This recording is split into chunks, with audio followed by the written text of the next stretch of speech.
Alors, je vais essayer d'être quand même synthétique, mais ce n'est pas mon fort, donc on va voir ce que je peux faire.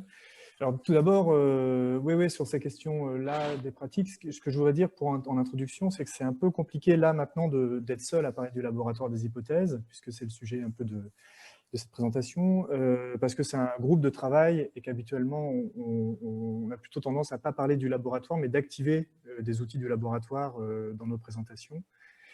Cette fois-ci, je vais donc être le seul à parler, parce que c'était compliqué de faire intervenir les autres. C'était difficile de se mettre en lien. Mais ça sera donc ma parole seule, et je ne sais pas si j'en réponds complètement. On verra ce que ça donne. Alors, pour commencer, je vais resituer un petit peu la genèse, on va dire, du laboratoire des hypothèses, qui est un projet qui a démarré en 2011 sur une invitation qui m'est adressée en tant qu'artiste, individuel, on va dire, par Marina Perrault, qui a une plateforme curatoriale qui s'appelle On Time. Et la commande consistait en la conception d'une œuvre éphémère. A priori, plutôt une sculpture était attendue, à partir des restes de fouilles d'un site archéologique antique, le site archéologique de Saint-Lupien, à Rezé, au sud de Nantes. Et c'est dans les premières visites de ce site archéologique que la rencontre s'est faite avec Ophélie de Peretti, qui était l'archéologue chercheuse de la ville. Donc elle était archéologue, chercheuse et en charge de ce site à la ville de Rezé. Et on se rend compte à ce moment-là, dans une discussion, qu'on a en commun plein de questions, vraiment autour des temporalités, des formes, les hypothèses et la place du récit dans la pratique artistique et la pratique des archéologues. Et des discussions en fait quasi hebdomadaires sont lancées avec Ophélie de Peretti et Marina Perrault. Et peu à peu, d'autres archéologues, des architectes, des artistes, des habitants, des passants et des élèves de la maternelle juste à côté viennent rencontrer ce groupe qui se réunit sur le site, alors dans la chapelle Saint-Lupien, mais aussi parfois en extérieur, où j'avais déposé comme une sorte de forme d'accroche, une sorte d'abri éphémère qui faisait signe comme ça et qui faisait que les gens passaient, tout simplement. Et ça s'est construit vraiment comme ça autour de ce territoire, par la curiosité. Et en fait, alors attendez, je vais partager mon écran aussi, parce que c'est bien ça de partager son écran. Alors c'est là. Et donc, le projet autour de ce site archéologique s'est constitué autour d'un récit initial que j'ai écrit avec Ophélie de Peretti et, au cours de ces rencontres, et qui est un récit qui met en jeu un personnage qui traverse la Loire au 1er siècle après Jésus-Christ, puisque Rezé, Raciatum, et ce site archéologique est le site d'un port antique, qui était un grand port de commerce, le port de Raciatum. Et donc, ces réunions ayant lieu régulièrement, très vite, en fait, l'idée d'une sculpture sur le site archéologique pendant un mois n'avait plus beaucoup de sens. Et on avait eu tous et toutes envie de vraiment travailler ensemble autour de ces questions de la connaissance de ce territoire. Et pour abriter ces réunions, on a commencé à concevoir des abris que vous voyez ici, qui sont des abris inspirés d'abris à bateau qu'on peut trouver à différents endroits dans le monde, mais plus particulièrement sur l'île de Nantes. On voit pas ton écran, enfin moi je le vois pas. Ah, non. Pardon, j'ai pas partagé. Alors attendez, c'est pas grave. Je vais. Hop. Ah oui, tout à fait, j'ai pas confirmé. Alors je confirme. Est-ce que c'est mieux? Oui, pour l'instant. Ah, oui, ça y est. Ah, formidable.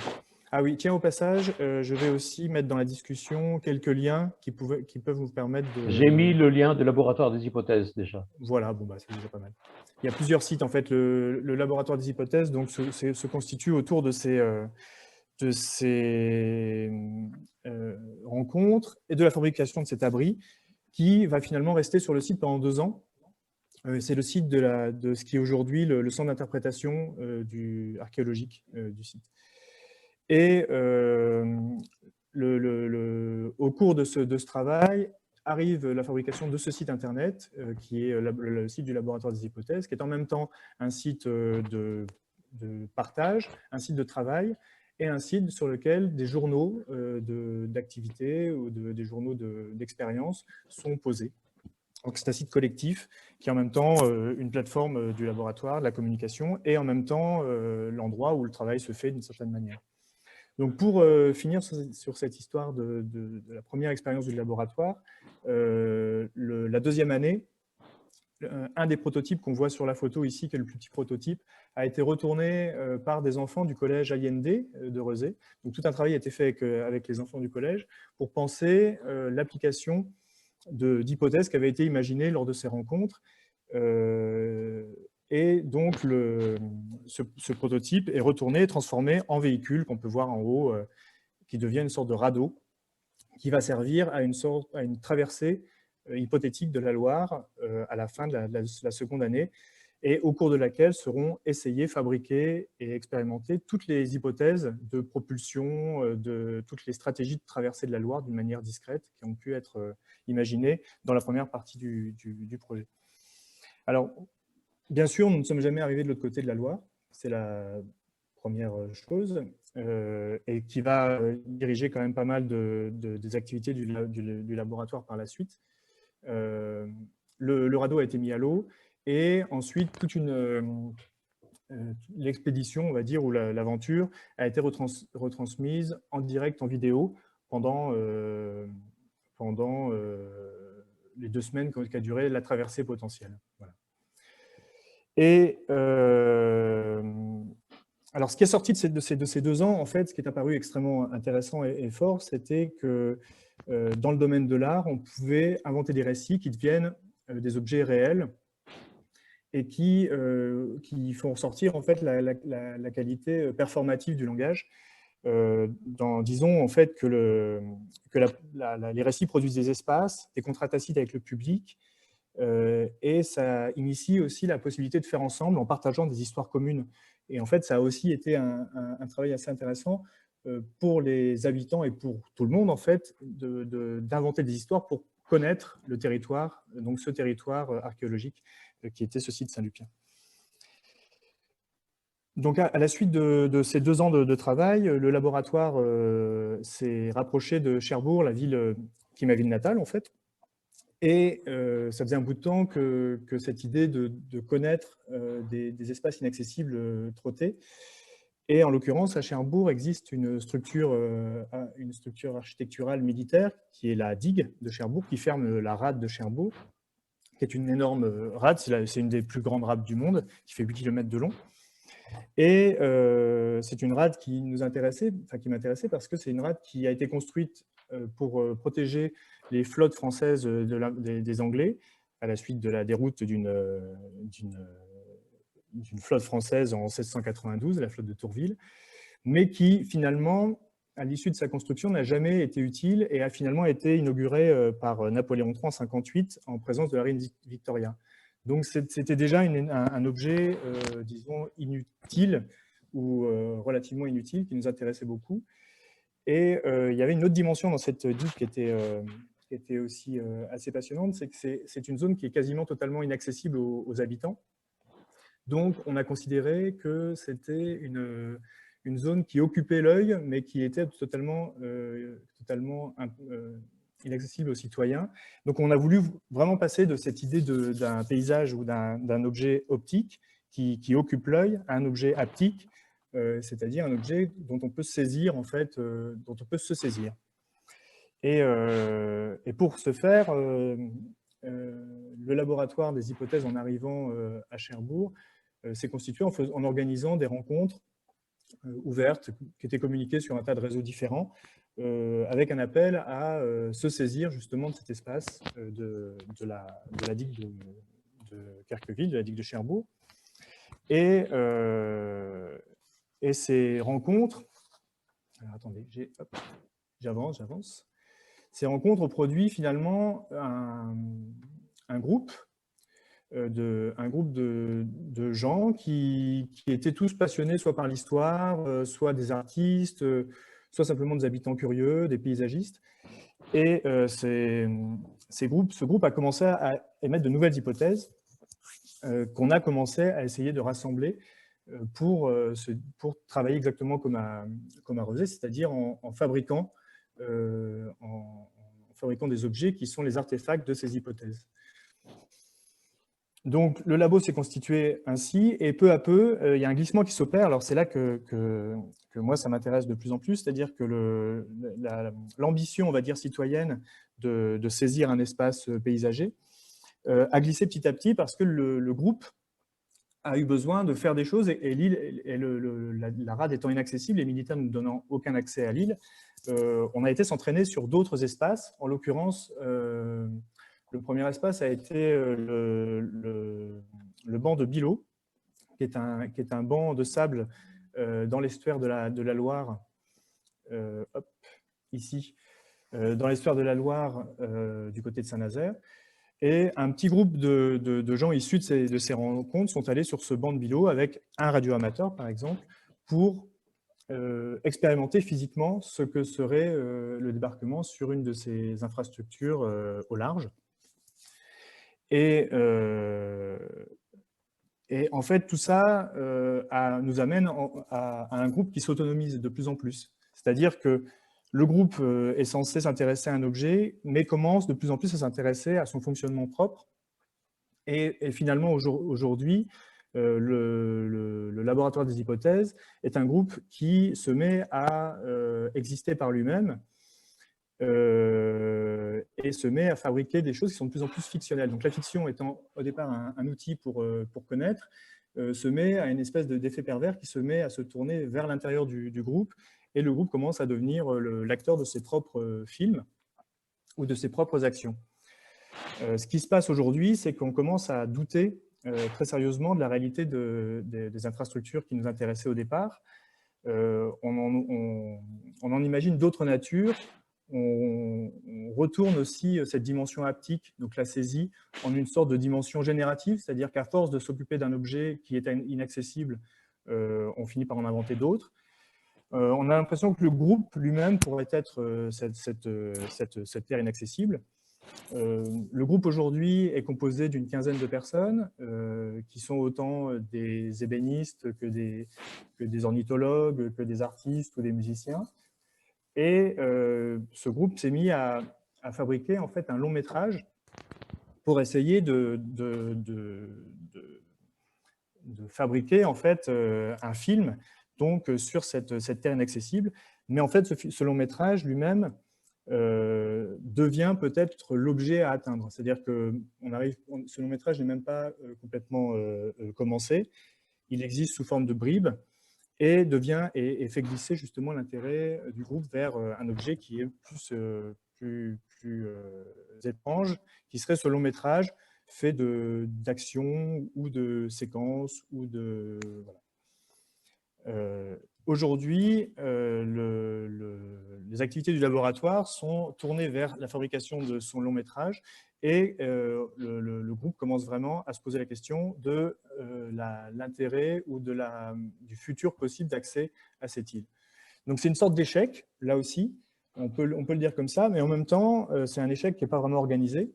C'est un échec qui est une sorte, pour moi, de moment intermédiaire qui permet en fait au labo de tout tenter sans avoir besoin de s'intéresser à un objectif, en fait, sans avoir besoin de focaliser sur un objectif, et donc de pouvoir accueillir toutes sortes de dérivations, de dérives et de changements de direction. Donc en gros, là, ce qui se passe avec ce laboratoire, c'est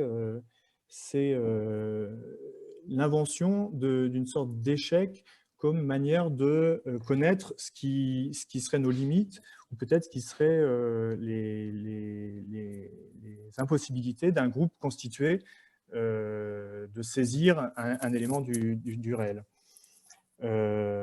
Alors bon, voilà, ça c'est un petit peu l'endroit où je suis. Et j'avais envie, dans cette suite, donc à partir de cette histoire du laboratoire, d'aller peut-être du côté plutôt de questions sur la part justement de l'échec dans l'art, et la manière dont l'échec pourrait être un outil collectif, comment l'échec constitue finalement du lien dans une communauté, ce qui se passe là avec le laboratoire. On sait qu'organiser un échec, c'est un paradoxe, puisque si on organise un échec et qu'on y parvient, ce n'est plus un échec. Voilà. Mais en fait, être sensible à la qualité des échecs et leur donner une chance d'advenir, c'est un peu différent. On peut par exemple ne pas se fier aux règles habituelles qui sont établies pour éviter l'échec. On sait que même si on applique toutes les règles rationnelles, n'importe quelle décision collective peut aboutir à une décision absurde, comme on peut le voir dans le bouquin de Christian Morel, Les décisions absurdes. Et sans les règles de contrôle de l'échec, sans les mettre en place, on peut dire que la machine peut s'emballer et aller là où on ne l'attend pas. Donc, c'est donc la dérive qu'on peut retrouver dans le laboratoire. Et on laisse donc on peut laisser un groupe établir ses propres logiques. Et on accepte aussi de laisser tomber l'objectif initial, qui pour moi est très très important, de pouvoir, pendant un temps même très long, laisser un groupe ne pas aller là où il était censé aller. Parce que cette idée d'échec collectif se situe à l'endroit du système. C'est-à-dire qu'un système, l'objectif que le laboratoire s'était donné d'accéder à ce territoire inaccessible, ou cette mission peut-être citoyenne qui lui était donnée, l'obligeait à respecter en fait un cahier des charges qui n'était peut-être pas son fonctionnement ou peut-être pas à sa portée. Et donc, ce qui se passe avec ces échecs successifs, c'est que le laboratoire conçoit une pratique qui est proprement liée à ses méthodes artistiques et qui n'est pas du tout liée à une attente ou un système applicatif. Donc, tout ce qui se passe derrière ça, c'est ce qui est, c'est un système qui pour moi est vraiment de l'ordre de la faiblesse, de l'échec d'un groupe, qui fait que si un groupe ne parvient pas à arriver à l'endroit où il avait choisi d'aller, il peut pointer des défaillances dans le système dans lequel il est intégré. Et c'est vraiment ces éléments-là qui, moi, aujourd'hui, me font travailler, ou font travailler le laboratoire. C'est-à-dire qu'on assume, avec le laboratoire, l'incapacité du laboratoire à produire des objets, l'incapacité à être clair dans ses énoncés, l'incapacité à produire les objets qui sont annoncés. Et cette incapacité nous amène toujours à nous poser la question du système dans lequel le laboratoire serait censé évoluer, c'est-à-dire un système de l'art avec une certaine forme de regard ou de regard synthétique sur les productions d'un groupe qui est quand même un groupe de recherche en art. Et on pourrait se rapprocher, par exemple, d'un musée des échecs du laboratoire, comme un musée du bug, comme Julien Prevu a pu le faire. Mais ce qui est plus intéressant, je pense, c'est cette idée que le laboratoire peut-être incarne ou accepte de ne pas pouvoir synthétiser, de ne pas pouvoir répondre d'une manière claire à des questions, et de continuer à avancer en faisant vaciller peut-être les attentes qui seraient celles d'un système de la représentation. Voilà, peut-être que là, c'est déjà 26. Oui. Voilà, j'avais envie de vous parler, mais c'est un peu short, j'avais envie de vous parler de questions plus politiques, mais j'aurais tendance à dire que peut-être que là, on peut... Parce que l'on s'arrête à 16h, c'est ça? Oui. D'accord. Peut-être je pourrais arrêter. Dans pas longtemps. Voilà. Bah pour clore ça, je dirais simplement que la prise en compte de l'échec du laboratoire ou de son incompétence à atteindre une île ou un territoire inaccessible produit d'autres effets. Par exemple, ça a permis la constitution d'ateliers d'artistes à Cherbourg, qui ont été, puisque le labo a cherché des lieux pour s'installer, et finalement, ce sont des artistes qui ont bénéficié de cette recherche. C'est l'idée que la méthode collective de l'échec, donc travailler ensemble à ne pas réussir à ce qu'on tente, c'est la possibilité de se détacher d'un quelconque progrès, ça appelle la dépense d'une énergie folle sans garantie de succès, et c'est aussi un levier artistique, social et politique peut-être insoupçonné, ce qui voudrait dire que faire groupe, ça serait chercher ensemble, enfin chercher ensemble serait alors peut-être d'échouer ensemble. Voilà, juste peut-être ça. Je suis désolé, c'est un peu décousu parce que j'avais prévu d'autres jeux, mais si on veut discuter 3 minutes. Oui, on a peut-être quelques questions qui peuvent apparaître. Moi, je voudrais juste peut-être ajouter qu'il me semble que derrière tout cela, il y a aussi toute une réflexion sur le temps et le temps de l'action qui est extrêmement importante, et la manière dont l'action se déroule, génère ses propres conditions, ses propres potentialités, et du coup, le travail sur ces phénomènes de génération et d'équilibre de ce qui est généré, repensé, retravaillé, réinjecté à l'intérieur du groupe, et que donc la question du temps est très importante dans ce travail-là, me semble-t-il. Oui, oui, c'est vrai que la question du temps, la question de la désynchronisation du temps plus particulièrement, Voilà. de s'autoriser des processus trop longs qui sortent des cadres, c'est très important. Et ce qui ne va pas être notre cas. Alors, s'il y a des questions, eh bien, je les attends avec intérêt. Moi, ce que je trouve assez étonnant dans cette séance, c'est d'une part le retour de la loi, du début à la fin, qui est quand même quelque chose d'assez réjouissant. Mais c'est aussi la question du récit et de la manière dont se construit du récit et dont le réel est travaillé dans la capacité que le récit a d'interroger, de repositionner les acteurs, les différentes personnes qui sont parties prenantes d'un projet commun. Et c'est quelque chose que je trouve dans à peu près toutes les interventions. C'était présent évidemment chez Maud Le Floch et le Parlement de Loire. C'était présent chez Céline Aurel très fortement, puisque tout le travail se construit autour d'un vide plein qui est notre rapport à l'absence et notre rapport au disparu et à leurs paroles présentes et à la façon dont chacun se resitue au travers de cette parole-là, qui était aussi d'une certaine manière dans le travail qui a une dimension presque silencieuse de Marie Preston et qui est en même temps cette construction d'une narration commune autour de la fabrique et de la richesse des processus de fabrique, avec quand même ce très bel arrière-fond que je ne connaissais pas, qui m'est apparu autour de Ligny, de Fernand Deligny et de ce que Deligny a pu apporter dans la présence poétique qu'il a développée et dans ce rapport entre le soin et la politique. Enfin, pas le soin, il n'aimerait pas qu'on parle de soin, Deligny, mais dans le rapport aux autres et la politique comme espace de rencontre avec les autres. Voilà, donc je regarde le chat pour savoir si... oui, il y a une question on me demande de demander à Marie Preston si le musée lui semble être l'endroit idéal pour rendre ce type de travail. Ce qui est d'ailleurs une question qui pourrait aussi être posée à Fabrice d'une manière sans doute un peu différente, mais effectivement. Je pense qu'il faudrait plus de 2 minutes pour répondre, mais en un mot, je pense que non. Enfin, de toute manière, le pain commun a été nomade et a existé dans plein d'endroits, et c'est juste des adresses à des personnes différentes, quoi, les lieux où le travail est montré. Et j'accorde autant d'importance à la présentation dans tout type d'endroit. Mais il n'y a pas de raison d'exclure le champ de l'art. L'idéal, ce serait que tous ces endroits se rencontrent et travaillent ensemble plutôt. Merci beaucoup.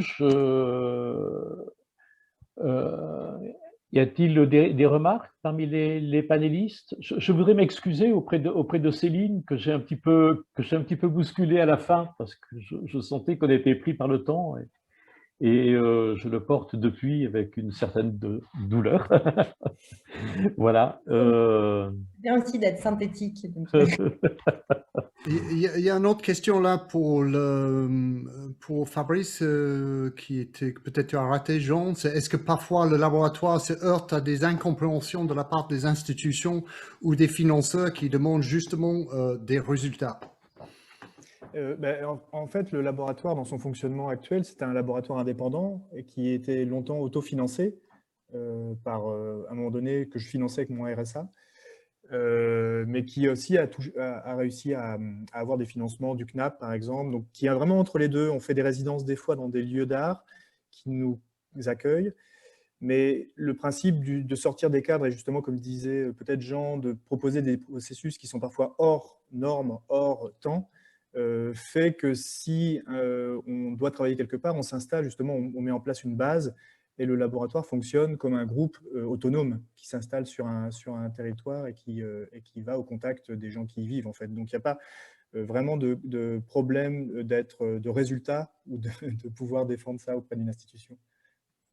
Ouais. Ce qui signifie que les institutions peuvent être à la fois suffisamment lucides pour prendre des risques inconsidérés en invitant le laboratoire à des hypothèses. Oui, inconsidéré, je ne sais pas, mais en tout cas, c'est plutôt les moments où il y a une bienveillance ou un accueil de la part des institutions, où là, on peut travailler avec elles, mais ça n'empêche pas le laboratoire de déterminer avec des gens d'un territoire l'endroit où il va aller travailler. Voilà, c'est plutôt ça. Et c'est vraiment de garder cette capacité d'auto-générer les situations de travail et les situations de recherche. Je vous remercie tous et toutes, excusez-moi, oulala, pour ces 2 heures qui ont été très denses, très, très courtes, mais très, très denses, et où beaucoup de choses, enfin moi, qui me réjouissent beaucoup, ont été dites.